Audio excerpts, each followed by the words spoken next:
면 감사하겠습니다. 오늘 아침에는 감사의 축복 이런 제목으로 하나님의 말씀을 잠깐 나누겠습니다.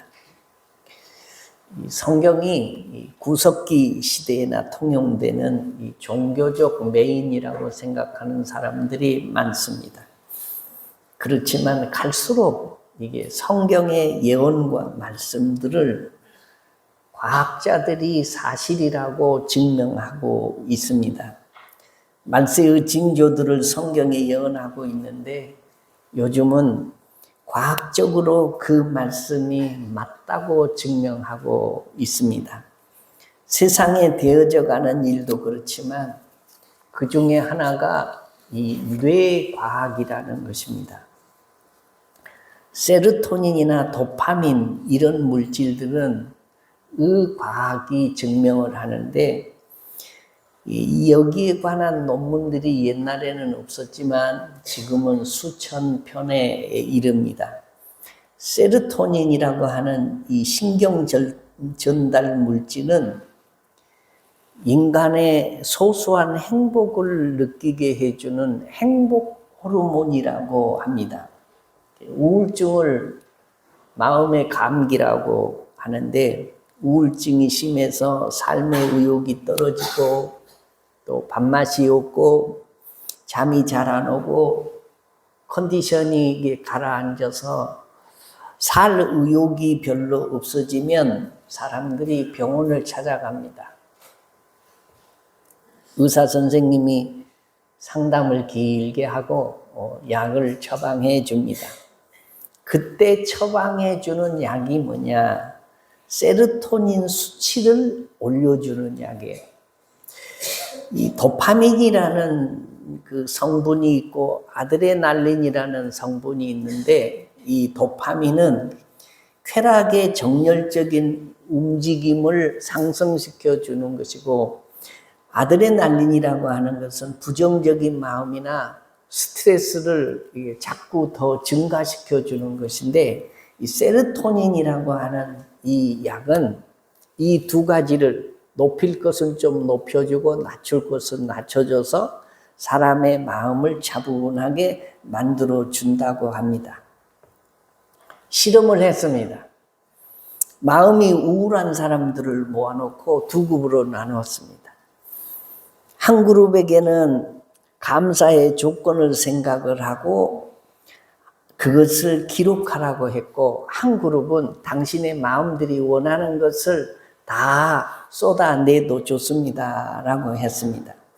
그런데 소소한 것이라도 감사를 찾아서 기록한 사람들은 단 몇 주 만에 잠도 잘 자고 생기를 얻고 우울감도 사라져 갔습니다. 그래서 이 사람들에게 감사의 일기를 쓰게 했습니다. 5강, 하루에 5가지의 감사할 일을 찾아서 쓰게 했더니 놀랍습니다. 나중에 그 사람들의 뇌를 촬영을 해봤더니 세로토닌이라고 하는 약을 복용하지 않았는데도 세로토닌이라는 약을 복용하는 사람들과 똑같은 뇌의 수준이 나왔다는 것입니다. 인간의 뇌는 이게 두 가지를 동시에 할 수 있을 만큼 유능하지 않아서 감사를 하게 되면 감사의 회로가 활성화되어서 원망과 불평의 회로가 닫히게 되고 원망과 불평의 회로를 늘 쓰면 이 감사의 회로가 닫히게 됩니다. 성경이 얼마나 감사를 강조하고 또 강조하고 있습니까? 성경이 강조하고 있다는 것은 하나님이 감사해라, 감사하는 자가 되라, 감사를 잃지 말고 범사해라 라고 늘 말씀하십니다. 골로새서 3장 15절에 그리스도의 평강이 너희 마음을 주장하게 하라. 너희는 평강을 위하여 한 몸으로 부르심을 받았나니 너희는 또한 감사하는 자가 되라 라고 말씀해요. 감사하라는 말씀을 하기보다는 아예 네가 감사하는 자가 되라는 거죠. 감사의 덩어리가 되어라. 감사의 샘물이 되라 라는 겁니다. 감사하는 자가 되어야 감사가 나오기 때문입니다. 디모데전서 4장 4절에서는 하나님께서 지으신 모든 것이 선함에 감사함으로 받으면 뭐예요? 버릴 것이 없나니 라고 했습니다. 여러분, 내 인생에서 버릴 것이 얼마나 많습니까? 인생을 낭비하고 사는 사람들이 많습니다. 버려가면서 살기 때문입니다. 그러나 감사함으로 받으면 내게서 버릴 것이 하나도 없다. 그러니까 충만한 것이고 채워지는 것이고 넉넉한 것이고 이 성공한 인생을 산다라는 거죠. 데살로니가전서 5장 18절에는 같이 한번 읽어볼까요? 시작. 범사에 감사하라. 이것이 그리스도 예수 안에서 너희를 향하신 하나님의 뜻이니라. 아멘. 하나님이 우리를 지으시고 이들이 어떻게 살아야 행복하게 사는지를 잘 알고 계신 하나님이 우리더러 이 짧은 인생을 행복하게 살다가 행복한 하나님의 나라 천국에 들어오라고 이 땅에서 행복하게 사는 방법을 알려주셨는데 그게 뭐예요?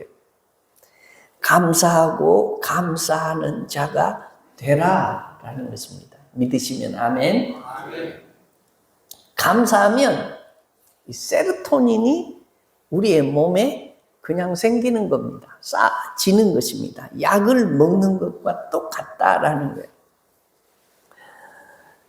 거예요. 저는 이게 돌아보면 감사하지 않을 일이 하나도 없어요.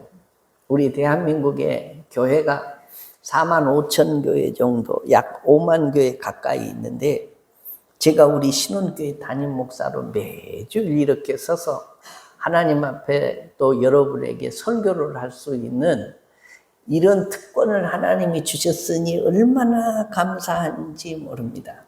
제가 목사이자 설교자 아닙니까? 1년에 적어도 맥주감사주일하고 추수감사주일 이 두 주일을 전후해서는 감사에 대한 설교를 최소한 2-3-4번은 제가 합니다. 이 설교를 할 때마다 제가 감사할 일을 찾습니다. 뭘 감사할까? 저는 어릴 때 아주 지독한 가난 속에서 자랐습니다.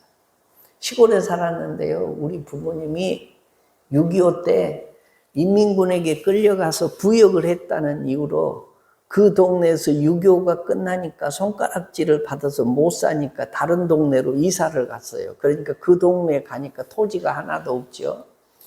토지가 하나도 없는 시골에 사는 식구가 우리 집 식구가 8식구예요. 먹고 살아야 되잖아요. 토지가 하나도 없는 사람이 시골에서 살면서 할 수 있는 일은 딱 2가지입니다.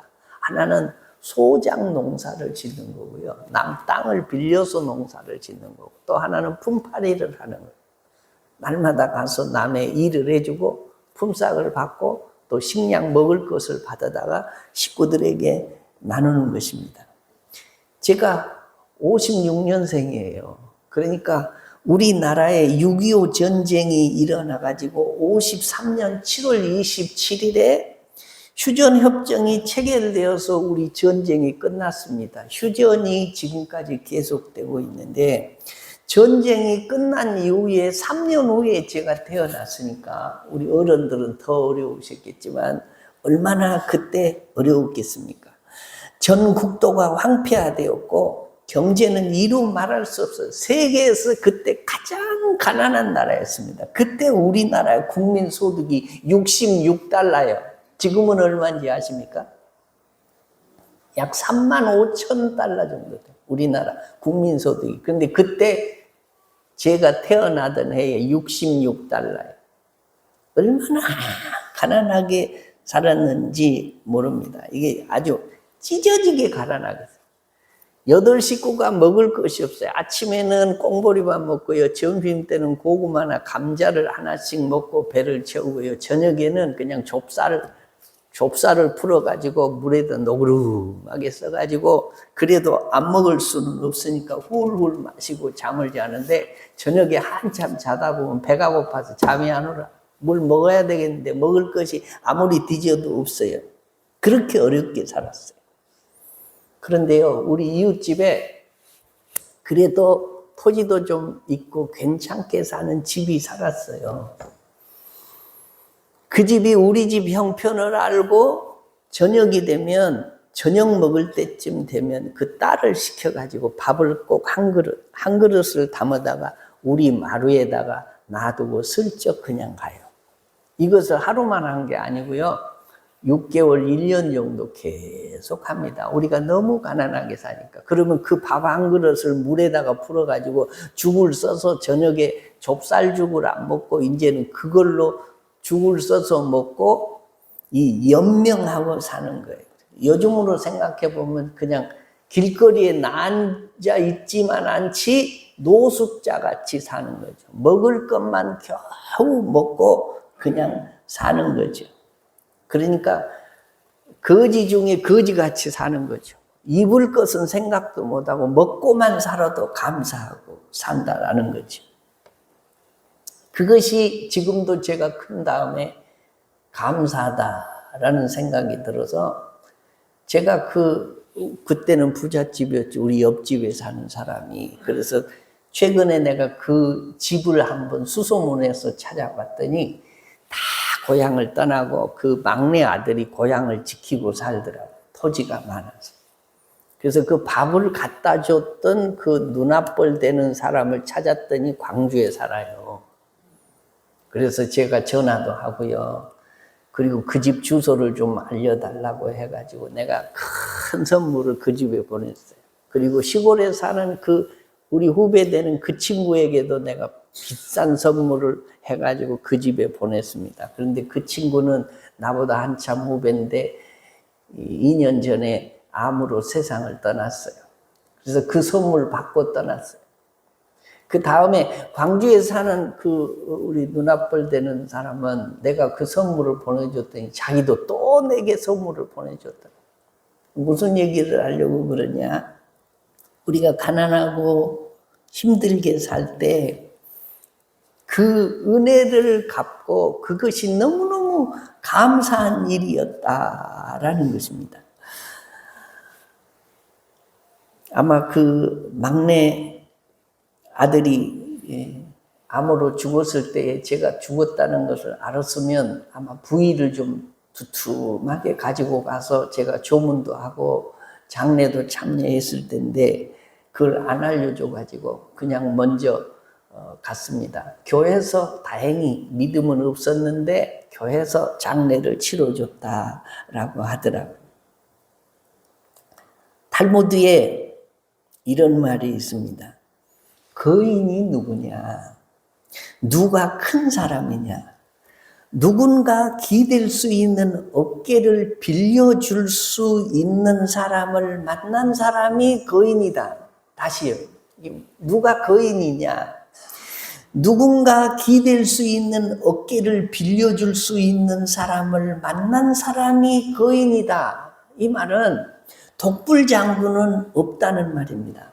자수성가라는 말이 있을 수 없다는 것입니다. 여러분이 이만큼 사는 것은 누군가 기댈 수 있는 어깨를 빌려준 사람이 있었기 때문에 내가 지금 있는 거다라는 거죠.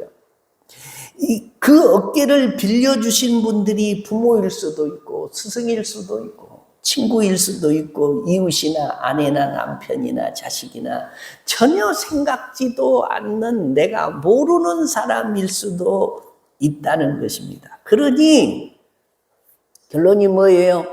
감사하면서 살라는 것입니다. 감사하는 사람이 되라는 것입니다. 이스라엘 백성들은 1년에 3번 감사절기를 지켰습니다. 스스로 알아서 지킨 것이 아니고 하나님께서 모세를 통해서 그렇게 하라고 명령하셨습니다. 그 3번의 감사절이 뭐냐? 6월절이고 그 다음에 초실절이라고도 하고 칠칠절이라고도 하고 하는 맥추절이고 세 번째로는 수장절이라고도 하고 초막절이라고도 하는 추수감사절이었습니다. 6월절은 이스라엘 백성들이 애굽에서 나오기 전에 죽음의 천사가 돌아다닐 때에 양의 피를 발라져 있는 사람의 집은 그냥 넘어갔어. 그래서 구원받은 것을 기념하는 것이 6월절이고, 나머지 감사절은 이게 곡식을 거둬서 먹을 수 있도록 해주신 하나님께 감사 예물을 드리면서 지키는 것입니다. 초실절, 칠칠절, 오순절, 맥주절은 처음 익은 열매를 거두어서 감사하는 절기다라는 거죠. 추수감사절, 이게 농사를 지어서 거두게 하신 하나님의 은혜를 감사하면서 지키는 절기입니다. 이 맥추감사절은 보리추수절이 끝내고 모내기가 다 끝이 나서 들녘에 나가보면은 벌써 가을에 추수해야 할 벼들이 파랗게 자라 있을 때, 그때 추수한 것을 생각하면서 하나님 앞에 감사를 하는 절기가 이 보리추수 맥추절이에요. 여러분, 보리 하면 뭐가 생각나십니까? 보리 하면 보리가 생각나는 거지 뭐가 생각나느냐 그럴지 모르지만, 보리 하면요, 저는 이런 생각이 나요. 그 시골에서 어머니들이 대개 다 밥을 짓는데 보리밥만 지어 먹었어요. 쌀이 없으니까. 우리 사는 곳은 논이 많지 않아서 그냥 먹는 게 밭에서 나는 것만 먹고 살았습니다. 어머니가 밥을 지을 때 보리쌀을 갖다가 그냥 한 솥 삶아가지고 부엌에 그 바구니에다가 건져가지고 그 공중에다 매달아 놓고, 그리고 밥을 할 때마다 그 한 번 덮은 보리쌀을 갖다가 밥을 지어야 보리가 팍 퍼져갖고 이게 입에서 굴러다니지 않고 찰져가지고 먹을만 하거든요.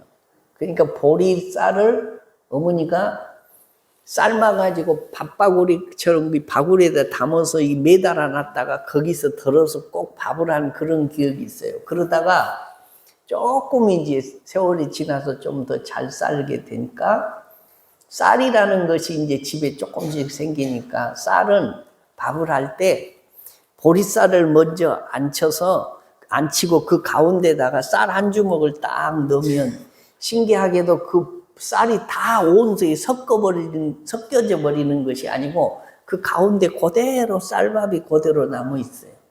그러면요, 우리 어머니가 참 이율배반적인 것이, 내가 너희들 때문에 산다, 너희들 때문에 산다. 그리고 우리한테는 늘 그래요. 그리고 우리 아버지한테는 저놈의 영감 왼수 그러고 맨 왼수라고. 근데 그 쌀밥을 너희들 때문에 산다라는 우리한테는 한 톨도 안 주고 그 쌀밥만 싹 떠가지고 아버지 밥상에다만 딱 놓고 아버지만 그거 먹게 하고 우리는 그냥 침만 꼴딱꼴딱 삼키고 보리밥 먹게 하시더라고.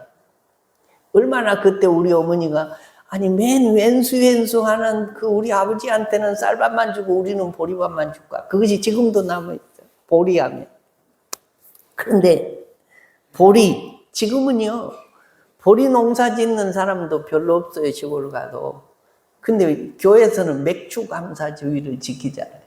여러분, 보리 농사 짓는 사람 있어요? 더구나 우리 교회 아마 보리 농사 짓는 사람은 하나도 없는데, 이게 맥추감사주의를 우리가 지킨다라는 겁니다. 그런데 왜 이 시대에 우리가 맥추감사주의라는 것을 지켜야 되느냐? 첫째는 하나님의 뜻이기 때문입니다. 동의하시면 아멘. 바울 사도는 전도자, 목회자, 교육자, 선교자, 성결 집필자, 성경 집필자, 능력자였습니다. 2차 선교 여행 때에 설립한 데살로니가 교회에 편지를 보내면서 칭찬을 아끼지 않았습니다. 환난 가운데서 믿음의 본을 보인 것에 대해서 믿음, 소망, 사랑이 있는 것을 칭찬했습니다. 그런데 그 교회에 한 가지 문제가 있었는데 뭐가 없었냐? 감사가 데살로니가 교회는 부족했습니다. 감사가 부족하면 믿음도 소망도 사랑도 점점 식어지는 것이기 때문에 감사가 믿음이고 믿음이 감사고 감사가 충성이고 충성이 감사고 감사가 사랑이고 사랑이 감사이기 때문에 그래서 바울 사도가 데살로니가전서 5장 18절에 이렇게 말씀해요. 범사에 감사하라. 이것이 그리스도 예수 안에서 너희를 향하신 하나님의 뭐라고요? 뜻이니라 라고 말씀을 한다라는 것입니다. 왜 우리가 감사를 해야 합니까? 하나님의 뜻이기 때문에 감사를 해요. 하나님의 뜻이 뭐냐? 범사에 감사라고 하는 것이 하나님의 뜻입니다. 동의하시면 아멘. 주님 뜻대로 사는 것이 인생의 성공입니다.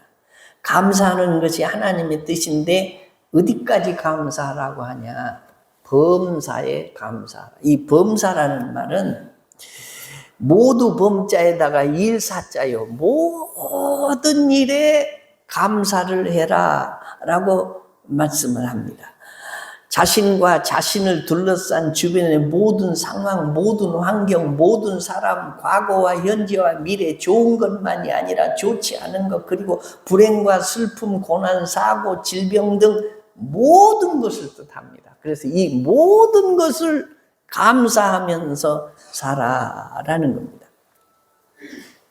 그러면 감사하면 첫째는 하나님이 영광을 받으시고 둘째는 네가 행복하게 산다라는 것입니다. 하나님이 1년에 2번씩 우리에게 내 뜻이다 라고 하면서 감사주의를 지키라고 해요.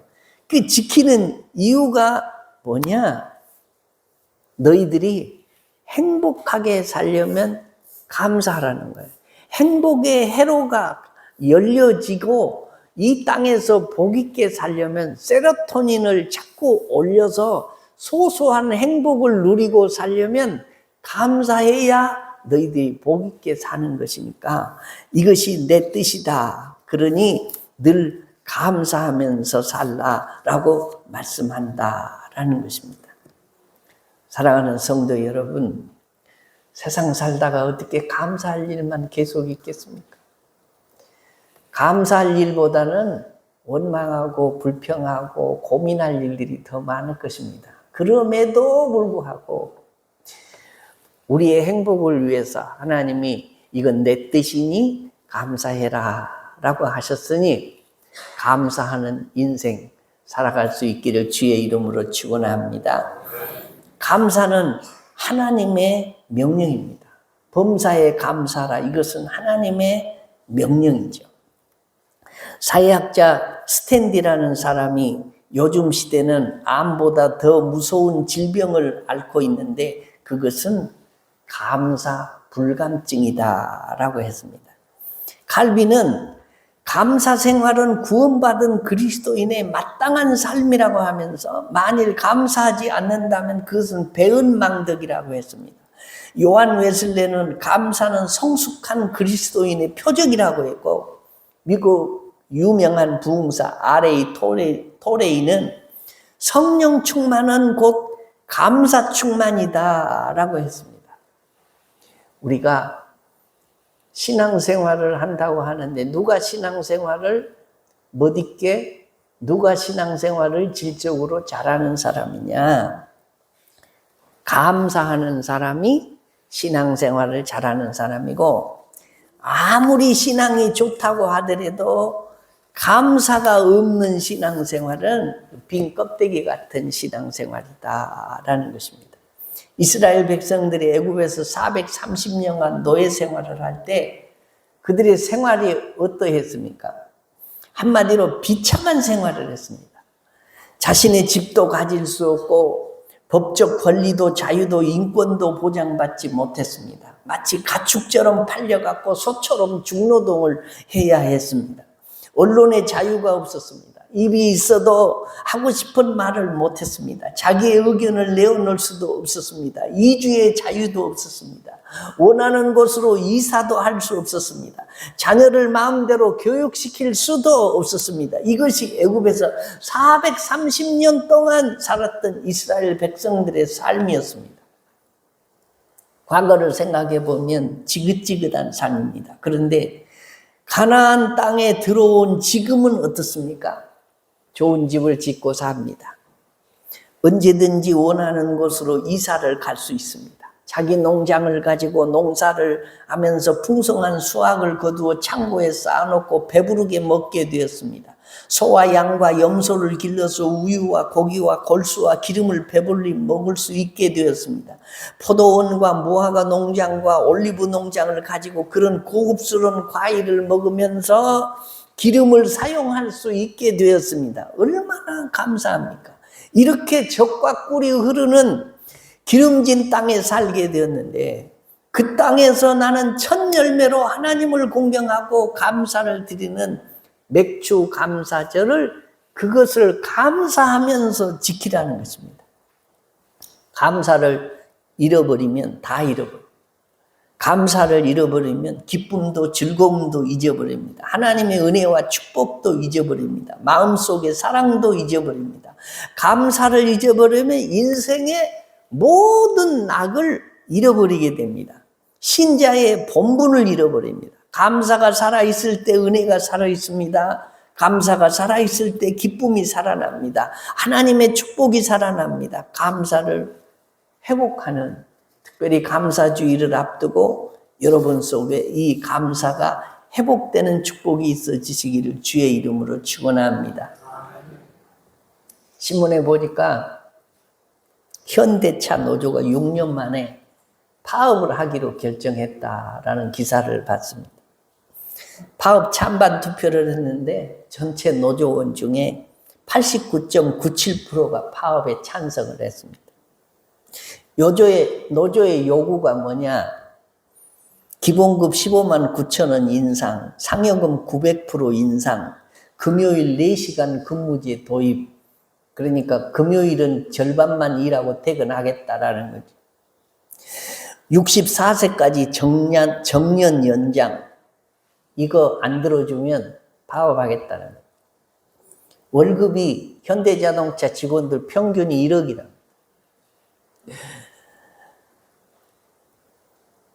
내가 이 기사를 보고요, 뭐가 없어서 이렇게 파업을 할까?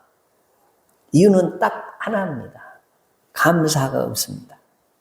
내가 이 좋은 직장 때문에 내가 좋은 집에 좋은 거 먹고 자녀들 교육시키고 이렇게 살 수 있으니까 감사하다. 이 애사심이 하나도 없는 거예요. 물론 이익이 많이 나면 나눠야죠. 사장만 배부르게 살면 안 되죠. 나눠야 되지만 우리나라 수준의 다른 사람들 월급과 비교해 볼 때 1억 정도 받는 사람들이 계속해서 더 그렇지 않으면 파업하겠다는, 아예 그 자동차 안 만들고 다 공장 세우겠다는 겁니다. 이유가 뭐라고요? 감사가 없어. 감사. 비슷합니다. 우리는 하나님의 은혜와 복주심을 너무 빨리 잊고 살 때가 있습니다. 하나님은 사랑하는 증거로 독생자 외아들 예수 그리스도까지 십자가에 내어주셨는데도 우리가 하나님의 은혜를 너무 빨리 잊어버리고 산다라는 것입니다.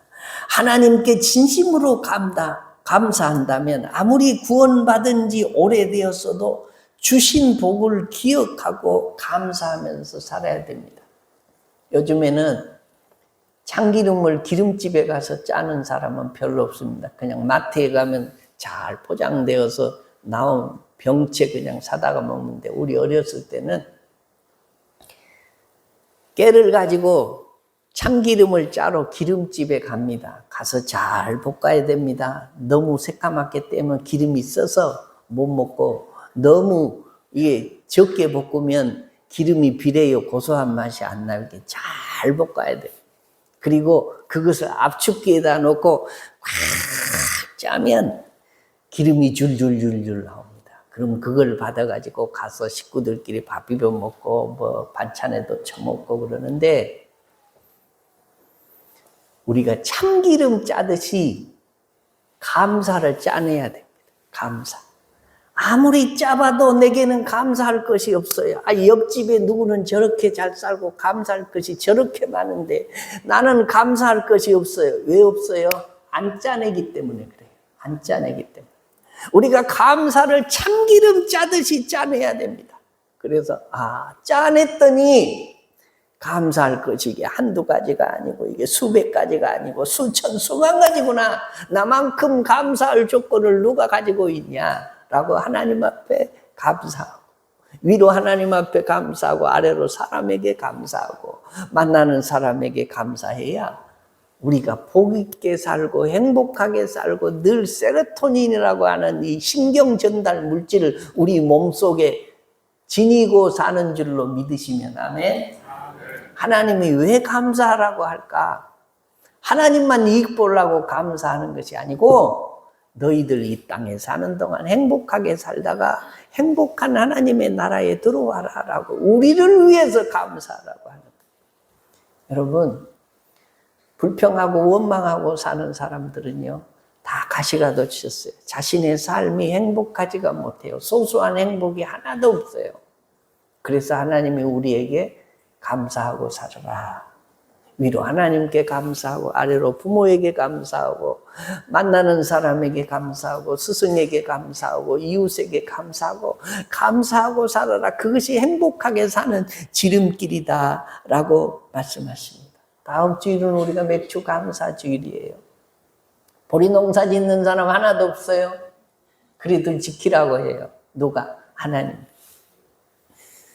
우리의 행복을 위해서, 우리의 축복을 위해서 이 감사 주일이 여러분에게나 저에게나 감사를 회복하는, 그래서 우리의 입술에 좁은 길을 걸으면서도 밤낮 기뻐하는 찬양의 소리가 끊기지 않고 내가 만나는 내 가족 식구, 내 이웃 누구에게라도 늘 감사하고 살아서 행복하게 살다 천국 가는 믿음의 종들 되시기를 주의 이름으로 축원합니다.